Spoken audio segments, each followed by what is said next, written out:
जिंदा और पवित्र नाम में आप सबकी खिदमत में इस्लाम। वर्ल्ड पावर टीवी देखने वाले तमाम बहन भाइयों को वेलकम।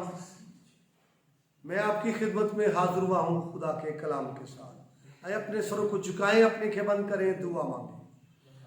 वफादार आसमानी खुदा, तेरे शुक्रगुजार हैं। तू बनी आदम से प्यार करता है और इस प्यार में अपना कलाम इंसानों के साथ बांटता है। तेरा कलाम शेयर करना चाहता हूँ, कलाम को बयान करने का फजल यीशु मसीह के नाम।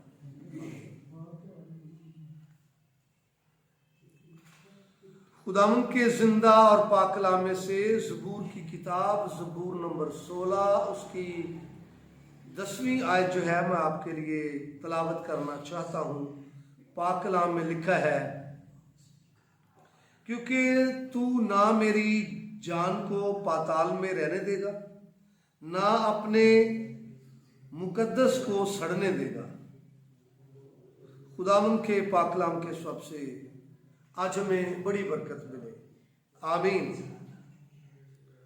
सो मेरे अज़ीज़ों, आज हम जिस मौजू के तहत गुफ्तगू करेंगे वो है यीशु मसीह के जिंदा होने के बारे में पेशन गोइयां। यीशु मसीह का जिंदा होना जो है ये अचानक नहीं है कि वो अचानक जिंदा हुए, बल्कि किताब मुकद्दस में यीशु मसीह के जिंदा होने के बारे में पेशन गोइयां मौजूद है। और इसके बारे में मैं आपको बताना चाहता हूं, यीशु मसीह ने खुद भी अपने जिंदा होने के बारे में पेशन गोइयां की है। सबसे पहले जो हमने तलावत की है ये ज़बूर की किताब है और ये ज़बूर दाऊद नबी का ज़बूर है, बल्कि यहाँ पर मिकताम लिखा हुआ है और ये दाऊद का मिकताम है। तो दाऊद ने 1000 साल पहले यीशु मसीह के पैदा होने से आने से तकरीबन 1000 साल पहले ये पेशन गोई की है उसके जिंदा होने के बारे में। और ये यीशु मसीह के बारे में है। जब आप रसूलों के माल की किताब पढ़ते हैं तो वहां पर रसूलों के माल की किताब का मुसन्नफ ये बताता है कि ये नबी यीशु मसीह के बारे में कहता है, क्योंकि वो नबी तो मुआ और दफन हुआ और उसकी कब्र भी मौजूद है, लेकिन ये यीशु मसीह के बारे में कहता है।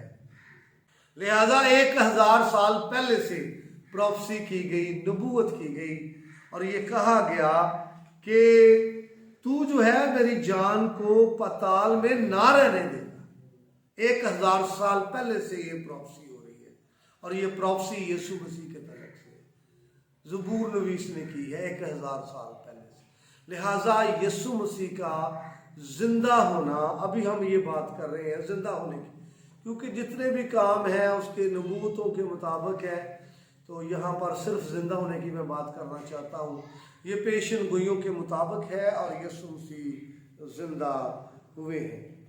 जब हम मजीद बढ़ते आगे जाते हैं तो यीशु मसीह ने खुद भी ये पेशन गोई की अपने जिंदा होने के हवाले से। जब वो कैसरिया फिलिप्पी के अंदर आए हैं तो यीशु मसीह शागिर्दों से गुफ्तगू कर रहे हैं, बातचीत कर रहे हैं। उस वक्त की बात है जब यीशु मसीह ने पूछा कि लोग इब्ने आदम के बारे में क्या कहते हैं। तो किसी ने कुछ कहा, किसी ने कुछ कहा। और फिर मत्ती रसूल का अंजीली बयान उसका 16वां बाब 21वीं आयत में यीशु मसीह फरमाते हैं, उस वक्त से यीशु अपने शागिर्दों पर जाहिर करने लगा कि उसे ज़रूर है कि यरूशलेम को जाए और बुजुर्गों और सरदार काहिनों और फकीहों की तरफ से बहुत दुख उठाए और कत्ल किया जाए और तीसरे दिन जी उठे। तो यहाँ पर याद करो, तीसरे दिन जी उठे। यीशु मसीह अपने शागिर्दों से ये बात कर रहे हैं कैसरिया फिलिप्पी के इलाके में। पहले ही से यीशु मसीह ये बात कर रहे हैं, बता रहे हैं प्रोफेसी के तौर पर। और ये भी वो बता रहे हैं कि जो सरदार काहिन हैं, फकीह हैं, फरीसी हैं, वो मुझे पकड़ेंगे और मैं उनके हवाले किया जाऊंगा। और फिर वो आगे बताता है कि वो मुझे कत्ल करेंगे। लेकिन आगे खुशखबरी जो है हवारियों के लिए और पुजारियों के लिए और शागिर्दों के लिए ये है कि वो कहता है मैं तीसरे दिन जो है वो जी उठूंगा। इस बात के अलावा यीशु मसीह ने जब यरूशलेम को जा रहे थे तो फिर यही प्रोफेसी की है। मत्ती रसूल का अंजिली बयान 20वां बाब उसकी 17वीं आयत से 19वीं आयत तक मैं आपके लिए पढ़ना चाहता हूँ। ये उस वक्त की बात है जब वो यरूशलेम में जा रहे थे। तो यीशु मसीह ने कहा है, ये मत्ती रसूल का अंजिली बयान उसका मत्ती रसूल का अंजिली बयान उसका 20वां बाब और 17वीं आयत में आपके लिए पढ़ना चाहता हूँ। ये उस वक्त कहा जब वो यरूशलेम को जा रहा था। लिखा है, और यरूशलेम जाते हुए यीशु 12 शिगिर्दों को अलग ले गया और राह में उनसे कहा, देखो हम यरूशलेम को जाते हैं और इब्ने आदम सरदार काहिनों और फकीरों के हवाले किया जाएगा और वो उसके कत्ल का हुक्म देंगे और उसे गैर कौमों के हवाले करेंगे ताकि वो उसे ठट्ठों में उड़ाएं और कोड़े मारें और मसलूब करें और वो तीसरे दिन जिंदा किया जाएगा। तो यहाँ पर यीशु मसीह फिर प्रोफेसी करते हैं। यरूशलेम में जब वो जा रहे थे शागिर्दों के साथ उसने शेयर किया कि इस तरह से लोग मुझे पकड़ेंगे और गैर कौम के हवाले करेंगे और मैं तीसरे दिन जिंदा हो जाऊंगा।